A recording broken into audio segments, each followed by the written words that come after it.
keep it alive through these lines I write. I keep it live cause I thrive. I might just blow your mind tonight. I'm so hyped, but it's no hype. From this height, it's direct hits on sight.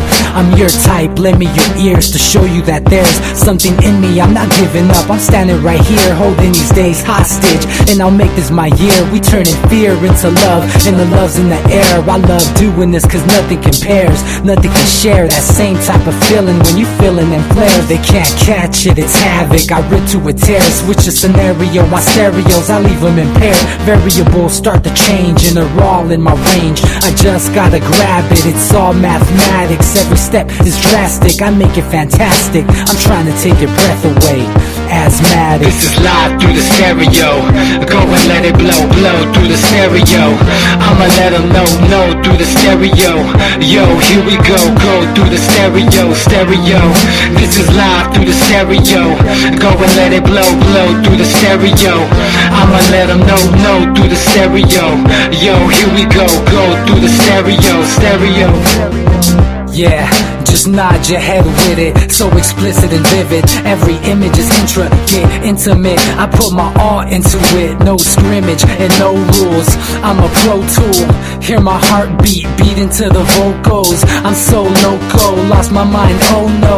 It's ponderoso, dope, so no overdose, cause it's dope, yo. Man, this is house grown, mixed with some milestones. So I let the style flow down like the Dow Jones, bringing it with some foul tones, letting the crowd know we getting loud, so it's eardrum rudiments. Yeah, we bring it rude again. Move, little hooligan. Music for tuning in, full time to the 10. I'm on my clock like I told you. I'm doing this for dreams we pursue. Hey everybody, welcome back to the Anti-Media Radio. Once again with your host Nick Bernabe here on UCY. Thank you all for tuning in on this Monday night, June 1st. Summer's almost here, which is pretty awesome. You know, good things always happen in the summer. Anyway, you can catch us here on UCY Monday through Friday, same time, same channel. Catch us on YouTube, UCY TV, or the Anti-Media. Just search us, or go on the radio section on the website. You can find us there too. I'm joined by a special guest tonight in the studio, Jake Anderson. How you doing, man? Good, buddy. Just got back from a hot desert conference out in Joshua Tree.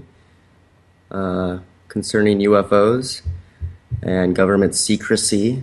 And tomorrow's my birthday, and I'm expecting a present from you. Nice. So that sounds interesting. Joshua Tree is known to be a pretty,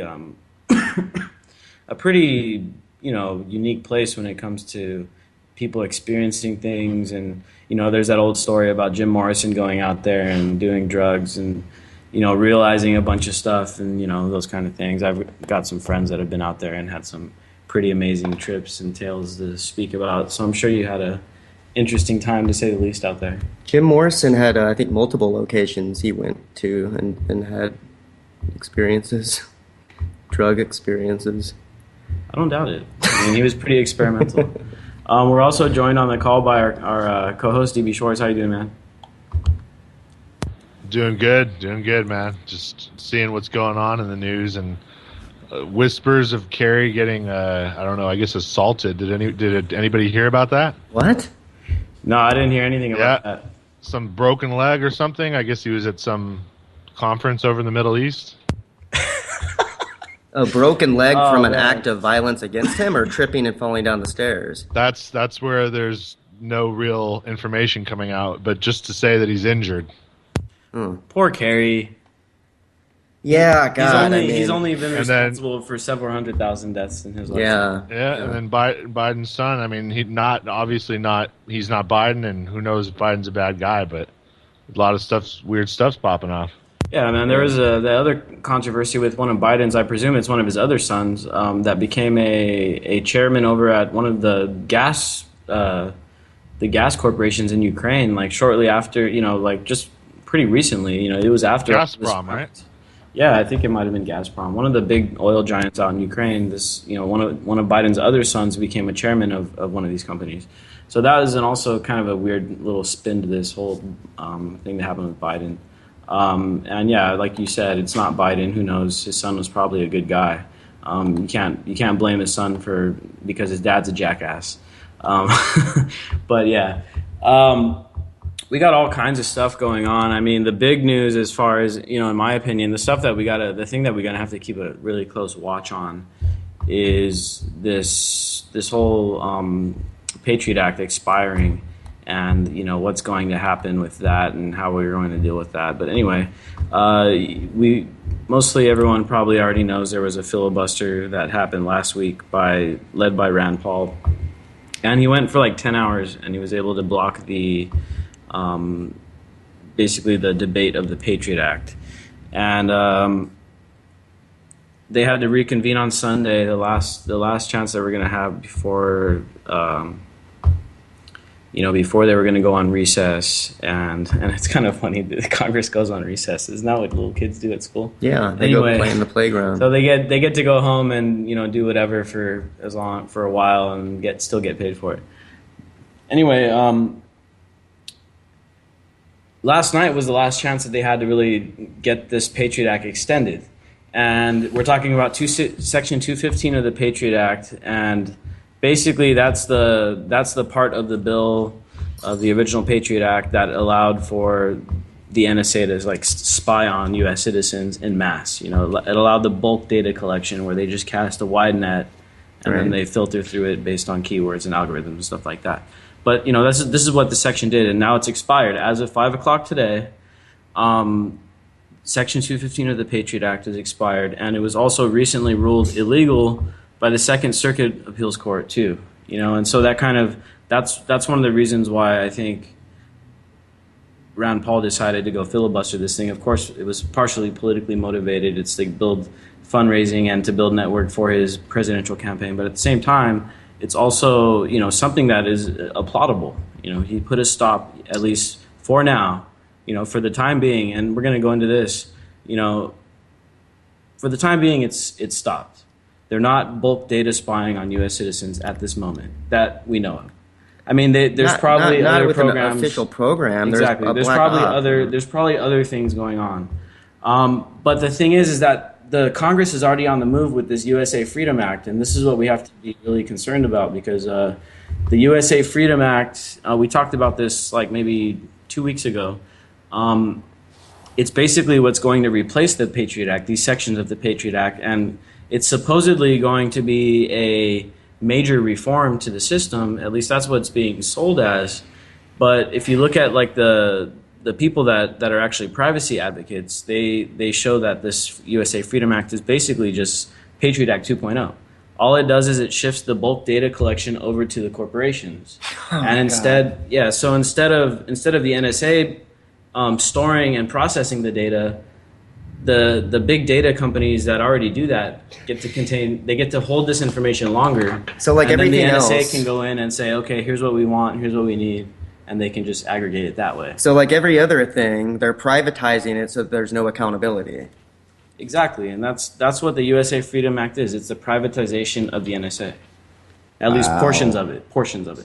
Well, the crazy thing is that a private military contractor just had a press conference trying to explain away what Jade Helm 15 was, and he said, in no way is this, it's not an exercise. We have strategic reason for doing this. And as soon as he opened his mouth, I was like, wow, man, this is a private war against probably us. Well, the other thing is that about Jade Helm is that it's like in the Southwest, a lot of it, and so it could also be like pre-planning in case of something going on with Mexico, like major unrest, like civil war going on in Mexico. I mean, there could be preparations for that, because just today I was reading about Mexico. The teachers union are now going on strike, and I mean down in Guerrero and Oaxaca, dude, they're actually destroying their. I mean, they're actually planning on disrupting the entire election. The election's coming up in less than a week, or several days. And I mean, it's actually, I mean, we've been talking about what's been going on in Mexico for a while. There's been unrest. There's been the 43 students that disappeared. There's been all kinds of things going on down there, and I don't think that it's coincidental maybe that this Jade Helm thing is going on. And for anyone not familiar with Jade Helm, it's this it's a military exercise that's going on across the But Southwest from like Texas to California. But it can't be an exercise with the amount of hardware they moved. I mean, you're talking about billions of dollars in transport. I mean, they got to be prepping for. You're probably right, Nick. There's probably elements of all kinds of enemies south of the border, and maybe they're all going to try to mass, and who knows? I don't think it would be. See, the thing is that here's the thing that we got to keep in mind is that the U.S. government backs the Mexican government, man. And so what we're seeing right now, I think, is kind of a schism going on between the government and the people, and led in many ways by the labor movement and stuff like that. Are kind of shifting away from the state power, and they're setting up their own courts, and they're setting up their own, ways of doing things, and they're breaking away. So, the thing that troubles me is that we've been supplying the Mexican government, which is openly known to be pretty corrupt and oppressive. We've been shipping them arms, dude, by the billions of dollars every single year. It's crazy. And so what worries me is that there's going to be a type of civil war in Mexico, and the reason that the U.S. is making these kind of maneuvers is because they're afraid that the civil war is going to spill over.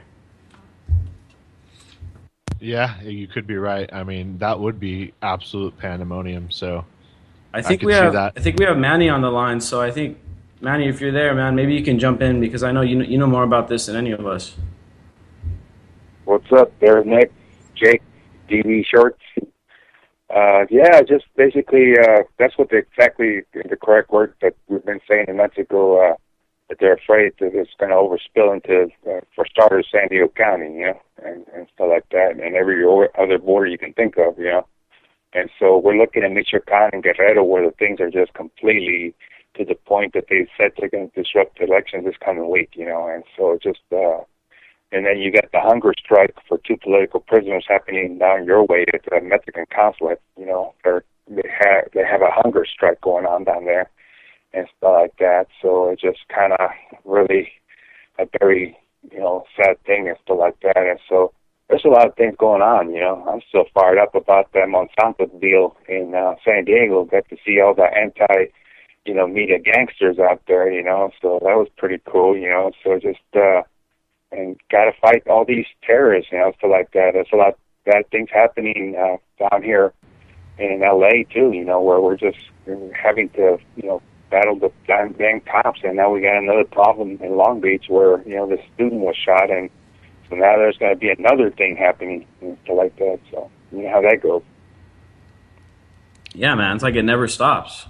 So, that's kind of, I think, where I kind of stand on the Jade Helm thing. It's hard to say because it's been so publicized now that like it's kind of like, blown out of the water in a way.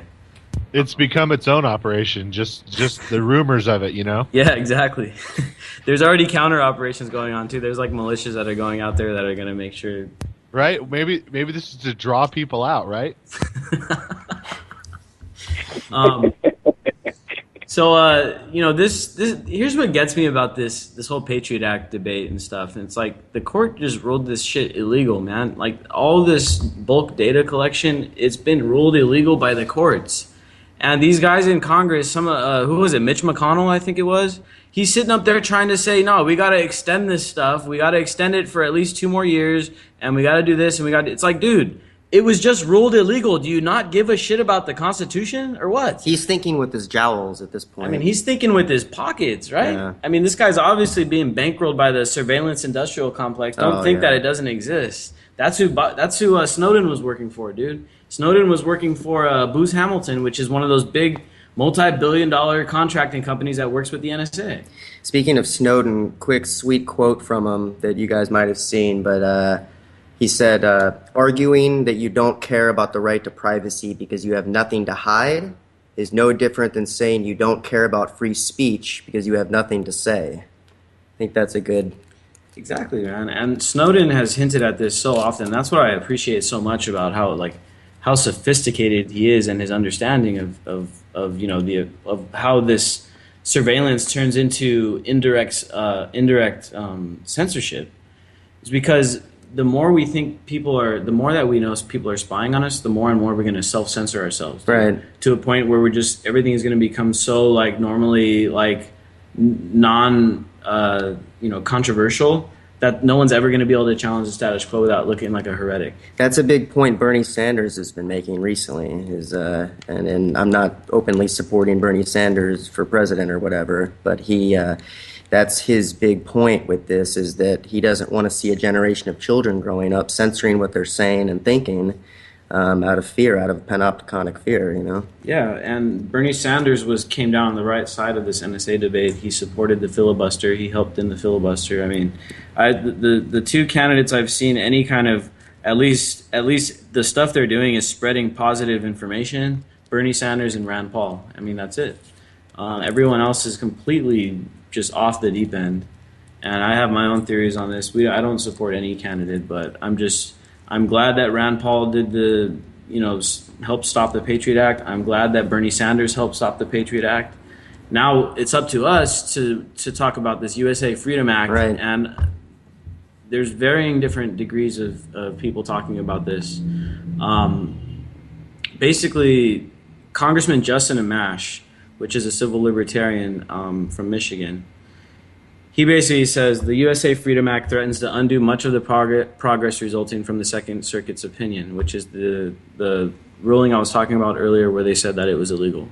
The bill's sponsors and unfortunately some outside advocacy groups wrongly claim that H.R. 2048, which is the official name for the USA Freedom Act, ends bulk collection.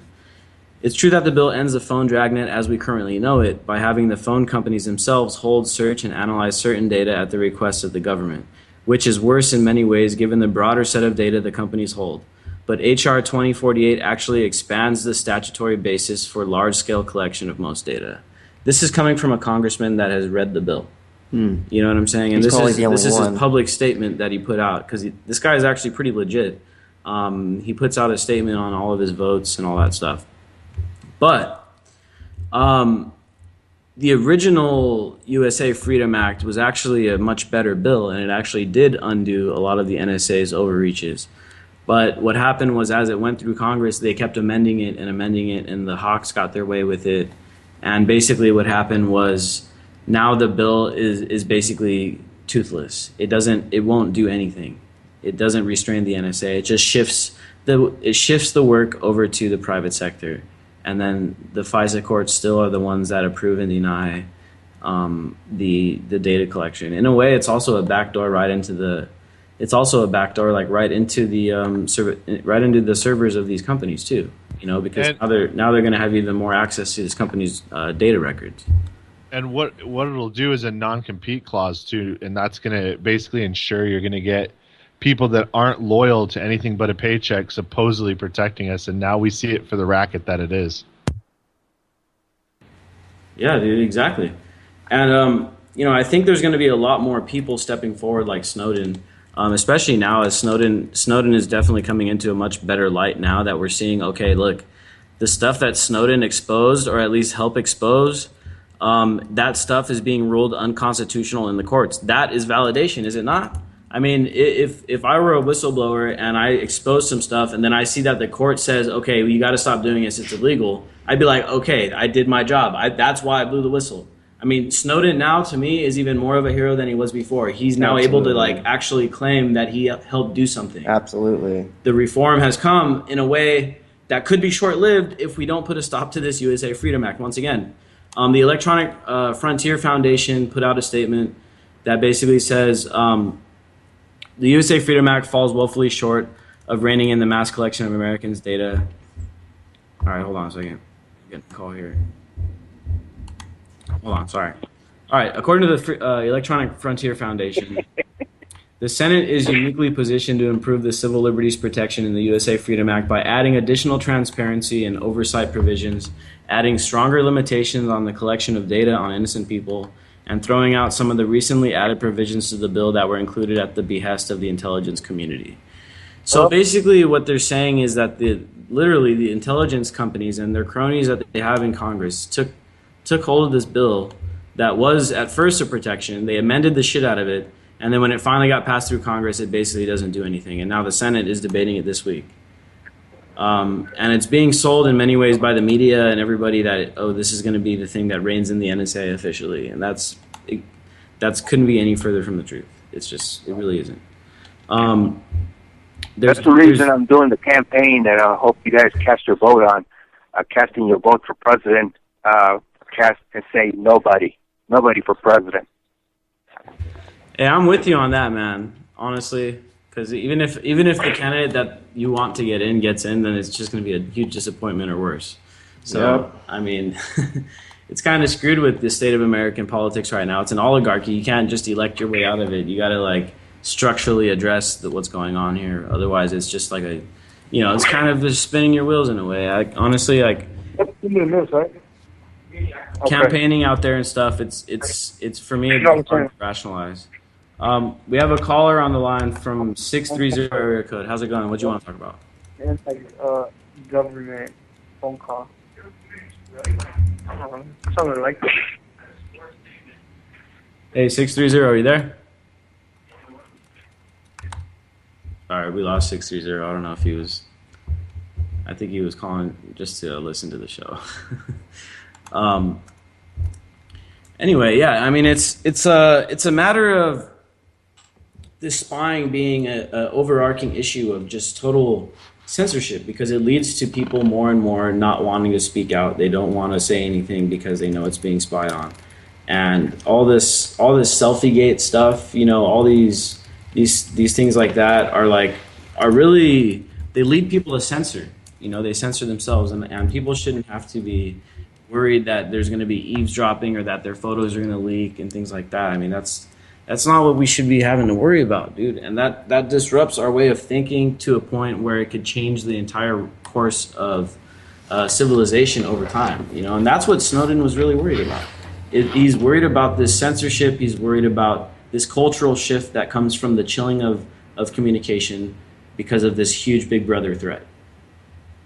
So, I mean, Snowden is, 100 years from now, he's going to be viewed. His name will still be said 100 years from now. He's Paul Revere.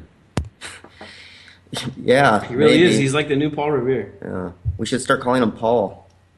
That's true. Hey, there was someone in Congress was up there railing against the filibuster, saying that we need to just pass this legislation because if not, the terrorists are going to kill us all. And obviously, it's the Patriot Act expired, and we're not dead. Yeah, we're fine. Obama we're said that. Obama came out today and said, "I'm troubled that with the law expiring, that we are now in danger." I mean, who is this guy? This president? Didn't he run against the Patriot Act? Yes, the things he is saying now. Like, that's insane, dude. He's like, 2007. He knows that when he ran, that the people wanted him to be against the Patriot Act, and he still knows today that he can get away with saying, "I wish we didn't have to get. I wish the Patriot Act wasn't expiring." It makes me sick. How do you get away with that, dude? That's crazy. Because he is a part of the. Political. He's part of the political machine. Yeah, and he probably. He's calculated which. He's the faux head of it too. Yeah, which means he's got at least some. Some leverage on a political level. He has with the bill expiring. He doesn't have to come out. It was unnecessary for him to come out and say that. There's enough people. There's enough politicians that are vouching for it. Him doing that. It's just further proof that he is, completely transformed into that there is almost no modicum of the previous self of him left at this point. Yeah, he's a shell of what he once was, the candidate that he ran as 2008, dude. It's really sad. Yeah. But that's what we've come to expect of all presidents, right. And that's why I'm with Manny on this. Nobody for president, man. Honestly, dude. Like, I'll vote, like, if I do vote, it would be for something like Prop 47 that recently passed in California that defelonized drug possession of all sorts. And that, to me, was something, I didn't end up voting, but it was something where I actually was, like, contemplating. I was like, dude, you know what, if this passes, that'd be, like, really good. Because it's, like, partially ending the drug war in California for at least the low, the low-level offenders. Well, local propositions and whatnot are certainly worth voting for. But see, here's the problem. When you vote for things like that, you're actually voting for something that's like a written document that is like, it's there on paper and it like has to be in theory, abided by. Of course, that's not the case here with the Constitution, the Bill of Rights. They're stomped on all over or whatever. But at least at the local level, you have a bit more control over that. But the problem is voting for politicians, man, is like when you vote for a politician, you're kind of giving your consent over to another individual to make choices for you, man. And that's where this whole thing gets messed up. Voting on a set of laws on a piece of paper, that's one thing, dude. Well, that's what voting for a politician that's going to interpret these laws for you, that's a whole other question, man. And Obama has run into this several times. I mean, he's the first one to admit to drone strikes killing U.S. Citizens, man. Like, how many of them now? Like 7 or something? They've admitted to 6 or 7 U.S. citizens being killed by drone strikes, by our own drone strikes. You know what I mean? So, like... Well, I just look at that as collateral damage of the industrial military complex earning a bit more coin, you know? I mean, that's not... But yeah, no, I mean... I think all of us have been disenfranchised from the idea of a representative democracy and the idea of a president enacting any kind of meaningful change beyond just executive orders that can have some influence on court actions. I mean, you do have to think about the Supreme Court, though, man. Well, I think the courts are pretty much just as corrupted. They are, but the laws they pass have long-lasting ramifications. Yeah, dude, exactly. Yes, of course. And talking about the laws, you know, like Nick said earlier, you know, why bother, you know, voting for president? Well, we got some problems if we don't protect the planet. It doesn't matter what politician gets in there, you know, and that's why I believe right now, like the oil spill in Santa Barbara, Monsanto, you know, basically with their emotional, obviously, in San Diego when I did my speech, because it brought me back to being sprayed on the fields, you know, something that I never ever met somebody that was sprayed on the field and then threatened to be, you know, hey, if you leave, you're not going to have a job, and then we're going to call Border Patrol, so you're going to be deported, you know, to that point. You know, these damn farmers that supported Monsanto and other companies for pesticides and stuff like that, and it's just, you know, that's the reason I was really happy that we did that big march and stuff like that, because, I mean, and I had to actually dive into the street to, you know, basically tell these youngsters out there, if the cops don't kill me, you know, Monsanto will, you know, and stuff like that. And if you see my cover, you see I just took a dive in the street to make a point, and I'm glad that young man actually chalked it up, and also Ghana were there, and they chalked it up in the bodies, because those are the things that are really killing us really bad in this country, you know. Absolutely. Well, I mean, is there a presidential candidate that is anti-Monsanto? Well, to be honest with you, I haven't heard of one, but I will say one thing that I just heard this week, Neil Young's song Against Monsanto, you know, which was really moving for me, because it reminded me of basically what we were saying, you know, 1, 2, 3, 4, get Monsanto out the door, 5, 6, 7, 8, get Monsanto off our plates, you know? Right. And well, Neil Young did a concept album against the war called Living with War back in like 2004 or 5 or 6. I mean, Neil Young is he's another guy that's just... See, the whole thing with this representative democracy, man, is that we vote for these people, and then we let them make these kind of decisions for us. Then we put these kind of people in charge of the FDA and the USDA and all this stuff, and we allow them to, you know, say, okay, yeah, we're gonna allow Roundup to be sprayed within 200 feet of schools. You know what I mean? That's one of the articles that we're working on, man. It's gonna be a big article, but dude, they're spraying this stuff within 200 feet of the elementary schools, man. Within 500 elementary schools in the country. It's crazy. But the thing is that, like, this whole thing with the Patriot Act, dude, is that we voted for these guys, and then all of a sudden they say, okay, we're gonna allow the NSA to spy on everybody. I didn't consent to that, man. I never said that I wanted to be spied on. I don't know what they're talking about. I never said anything about saying, yeah, you know what? I want you to keep me safe by spying on me, make sure I'm not doing anything. I never ever gave consent. Well, representative democracy can't possibly, address every single individual's concern. Exactly, man. That's why it's never worked. Right, but I mean, I still think you could lend support to, if there are presidential candidates that support the platforms you agree with, why not vote for them? I think, yeah, and I'm not saying I'm not saying people shouldn't vote. I'm just saying, my personal way of looking at it is not by voting for politicians, but by, if I do vote for, legislation and stuff like that. But, we've been going at this representative democracy stuff for I don't know, 2,000 years or more. It's been a long time. So it's sooner or later, it's like, man, when are we going to have the technology available to break away from a representative democracy and say, you know what, now we're just going to represent me, Right. represent us. We just represent each other, and that's it.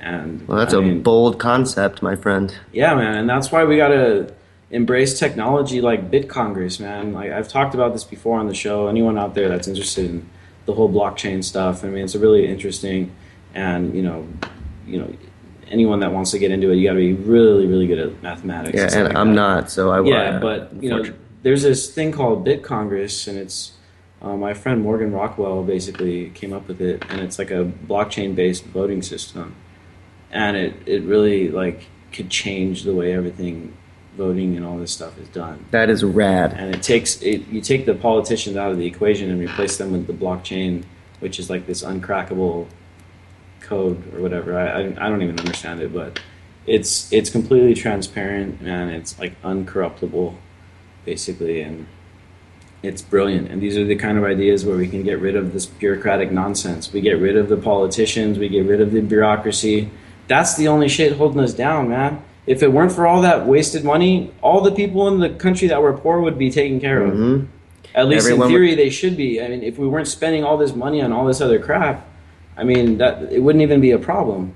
Universal health care, universal education, real education, not necessarily institutionalized. Yeah, man. Education is huge. Education should be whatever.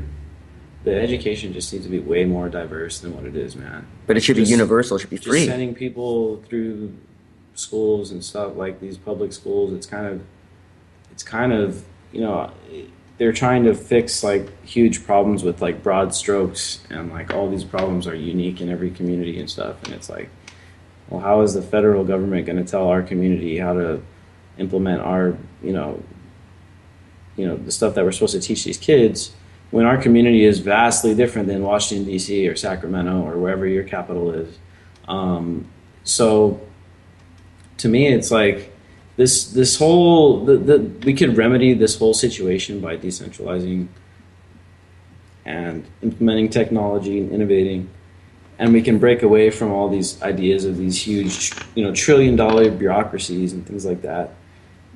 Because that's what we're talking now. We're on the scale now of trillions when it comes to the U.S. government, and it's an enormous, enormous system of oppression and violence and just plunder, really, that exists anywhere else. It's the biggest one on the earth. You know what I mean? Nick, did you you might not know this. Did you know that the U.S. government each year now spends $3 billion a year hiring social media sock puppets? $3 billion? $3 billion a year the U.S. government spends hiring people to create multiple social media accounts and comment to further the mainstream narrative. They're called sock puppets. But the best part about it is they're so blatantly obvious that now anything pro-government is automatically fake, even if real citizens support the government.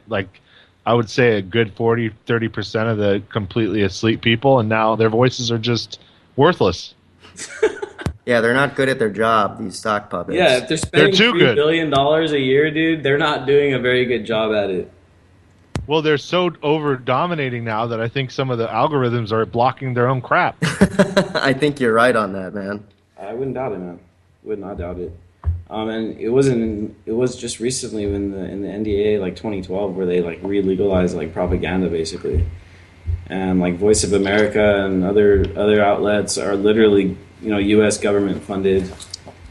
And not like PBS and those kind of things are more community funded type of organizations, but Well, who owns NPR?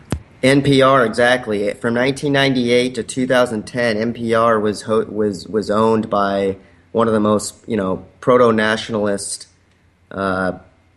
propagandists of recent time. 1998 to 2010, crucial era. NPR, the supposed saviors of independent media, owned by someone pushing the same narrative as Fox. And who was it? Can't remember his name, but you can easily Google that. Yeah, but dude. I wouldn't doubt it. I would not. I think it's the Koch brothers now, though, if I'm not mistaken. Yeah, they got the money. I can get you the name. Give me 1 second. But yeah, man. Hey Nick, what's going on with the paper down there now that the LA Times took it over? You know what? I haven't really noticed. I don't read the Union Tribune very much, but it's been pretty. The Union Tribune's been pretty hawkish for a while, man. It's definitely a conservative paper, and Okay. it's I don't even read it. It's just kind of like I don't really even know anybody that gets it anymore. That's why they've changed. You know, our local big newspaper changed hands 3 times in the past 5 years. So yeah, they're struggling, man, and they just laid off like 150 staff. So I mean, these guys, these local old school media newspapers and stuff, they're hurting big time, dude. And it's kind of interesting to see it happen, but hopefully we kind of pick up nobody wants to pieces. pay for ads anymore. That's the thing. There's just no reach, and then people don't want to buy a paper because it's half ads now. Yeah, dude.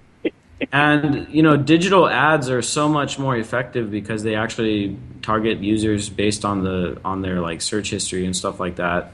I mean, some would call it an invasion of privacy, but it helps them serve up better ads, which helps these websites like ours, exist and have staff that we could actually pay. That's part of the contract. At least you enter into these contracts voluntarily, in many ways. But sometimes you're just subjected to it, and that's where you really have to draw the line. It's like, are we going to be subjected to what people tell us, or are we going to choose to do things that we want to do? And I think that's where many like different political ideologies and stuff intersect, and that's kind of one of the things that people all agree on. It's like, dude, we just want to do what we want to do. And ask yourself too, what is the corporate media not showing us? I mean, there's so many events I would never even hear about were it not for the internet, and there's probably a bunch I miss. But man, some of these things get zero play, and there's some people that have no idea they took place. Well, when I go to San Diego, Nick, when I go to San Diego, where I find out all that information, and it happens to be a free paper, it's a Coast News, Yeah, man. To me, it's part of this bigger trend that we're seeing, and it's the old media, kind of dying off. And what you'll see them doing now is it'll just start even more. We all know that it's already centralized. There's like 5 companies that own like most of the media, but now we're just going to see them consolidate even more and more, and then you're going to see places like CNN buying, news outlets that are seen as more independent. And for instance, with MSNBC, NBC bought the video platform Now This. I don't know if have you seen Now This? It's an interesting little video platform. They make like 1 minute, 2 minute video clips, and NBC basically bought a major stake in it. So now people are sharing these little video clips, not even knowing that they're sharing MSNBC stuff. So like, this is what we're going to start seeing is these companies start trying to, A, they're going to start consolidating, B, they're going to start diversifying and trying to find independent outlets that they can buy. So you're not going to know in the future, which one is owned by CNN. And, if you even look at Vice is like 5% owned by Rupert Murdoch, which is the guy that owns Fox News. So, a lot of these conflicts of interest can occur. So like, people are got to be wary, because as the old stream media starts dying off, the CEOs and stuff, they're going to try to be like chameleons and change their product, change their messaging and all that stuff. And then but at the same time, they're still going to toe the line for the establishment, right? And that's what we see the corporate media constantly doing, is just towing the line, no matter what their message is, whether it's Fox News or CNN or MSNBC. They all show like superficial different sides of the equation, but in the end, they toe the line in the end, they get us into Iraq. In the end, they get us into Syria. In the end, they help us continue the drug war. Absolutely. And you can put NPR on that list. Kevin Close, CEO of NPR from 1998 to 2008, comes directly from the national security state. His instinct is to see public radio as an actual or a potential propaganda arm of the government, and he's terrified of independent voices. So who's the CEO now?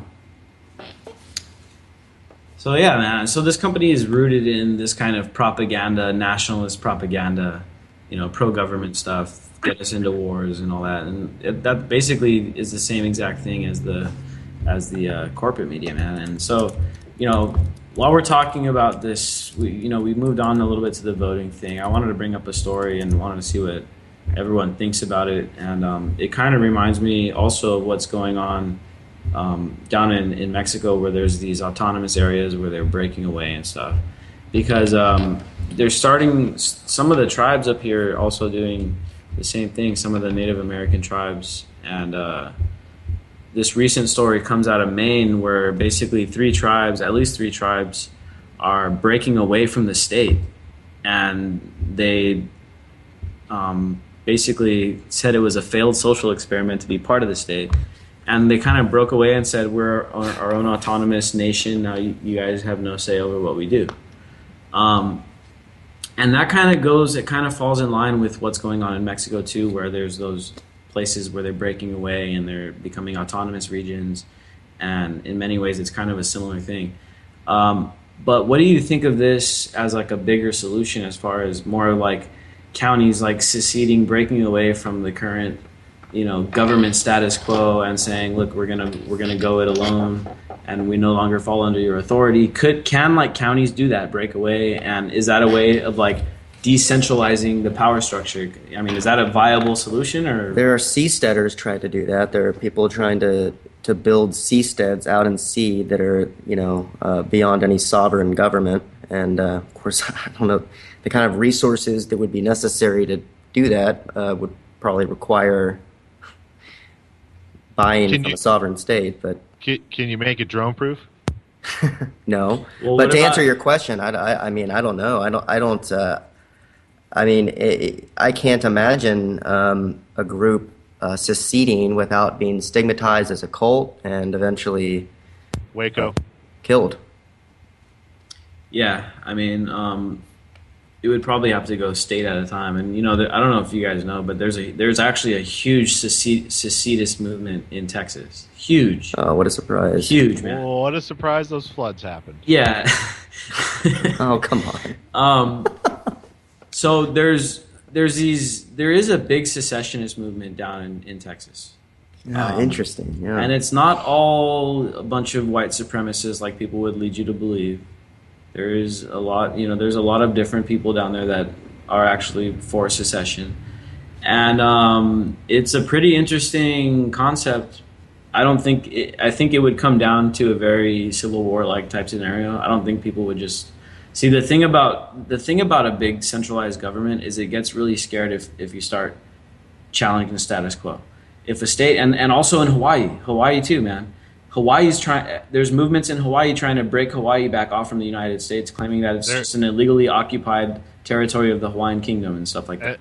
And they're negotiating that as part of the TPP, believe it or not, Nick. I did some research and found out that wow, they're probably going to let it go as long as Pearl Harbor's untouched, a lot like Guantanamo Bay. We're going to lose Hawaii? I'm not kidding you, because it serves as this central kind of hub for all the TPP clients. Yeah, and keep in mind that there is still a huge Navy presence out there. Yeah, we're going to keep our base, but they're going to become their little independent fiefdom and charge taxes out of the yin yang. You know what I mean? Yeah, I mean, I wouldn't doubt it. I've definitely been seeing a lot of movement on that front, coming from Hawaii and now coming from Maine, coming from Mexico, coming from Canada.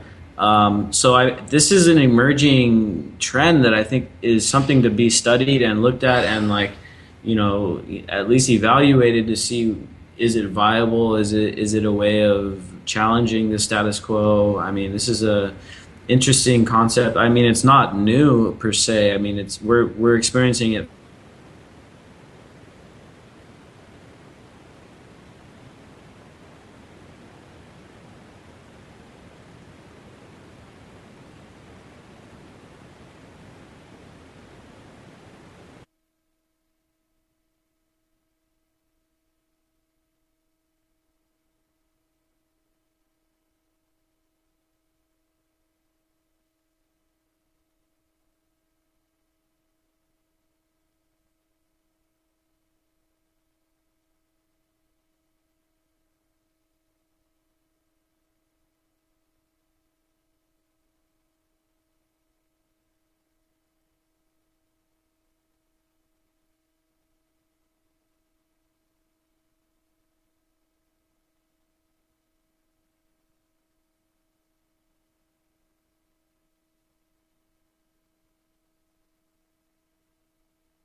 Hello?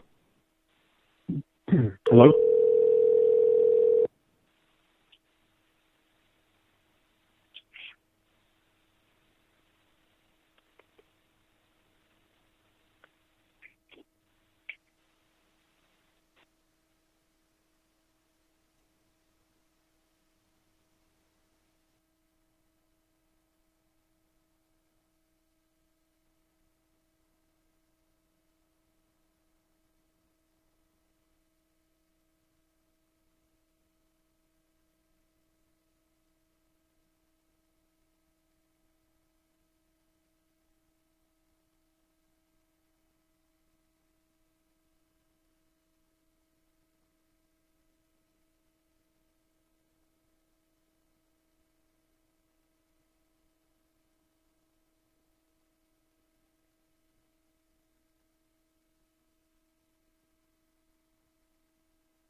All right, sorry, we had a little outage there. Something happened to our internet. I'm not sure what it was, but Government, man. It was the government.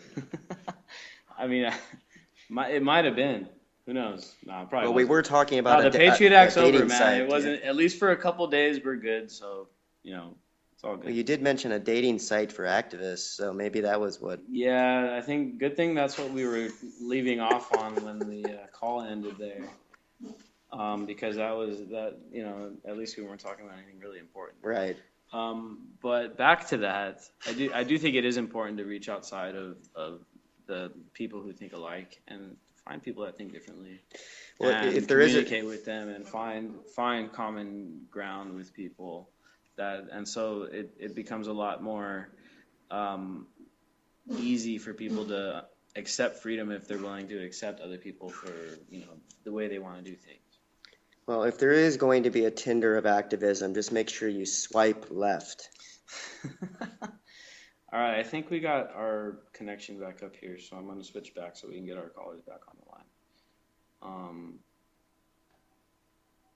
Give me a few seconds here.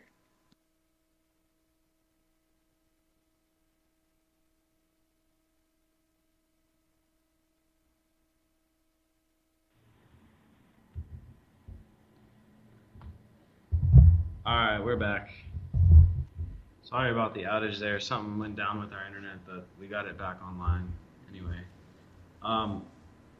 So yeah, this federalization movement, I guess, I don't know how else to describe it, this seceding of these tribes and stuff. It's a very interesting thing to keep an eye on, to say the least. I mean, we got this other news here with the TSA failing 95% of its tests, security tests, which is laughable. That's an F. And we all know how intrusive the NSA is and how they X-ray you and run your shit through the scanner and all that stuff. And I mean, what is it? What is it doing if they're 95% of the time they're not catching anybody? So last time I was in the airport in Philadelphia, some dudes got rolled up on by the DEA and got money taken from them. That's right. I know that's happening. They catch those people. Mm-hmm. So why are 95% of people with weapons getting through? I mean, what the hell's going on, dude? That's crazy. I mean, I want to say that next time I'm at there. I'm going to be flying to Albuquerque. I'm going to say that. No, I'm not. They'd beat me down. DB, you back on? No, DB's not back. Something happened on his end too. It seems like maybe Manny will call back in. Excuse me, Mr. TSA It sucks agent. that the internet had to drop like that, right? When we were talking about the whole activist dating site.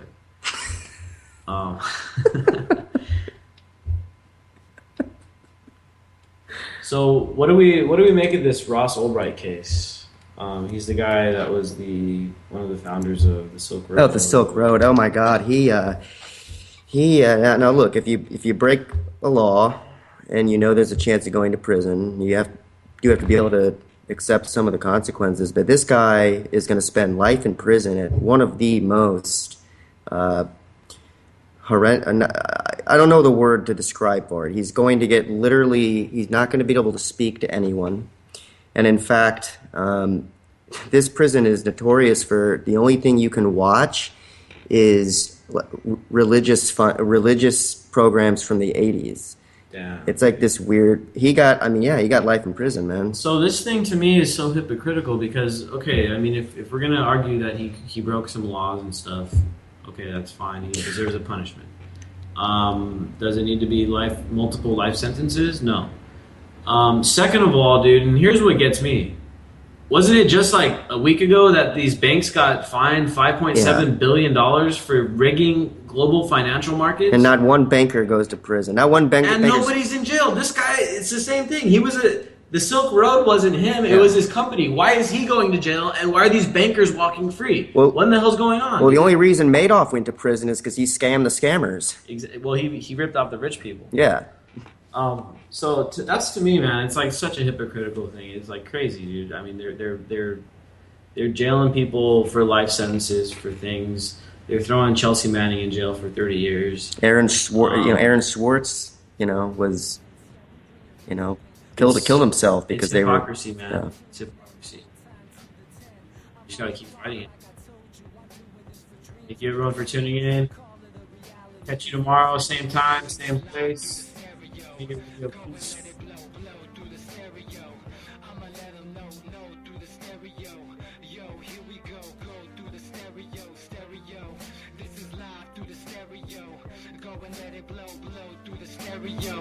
I'ma let them know through the stereo. Yo, here we go through the stereo.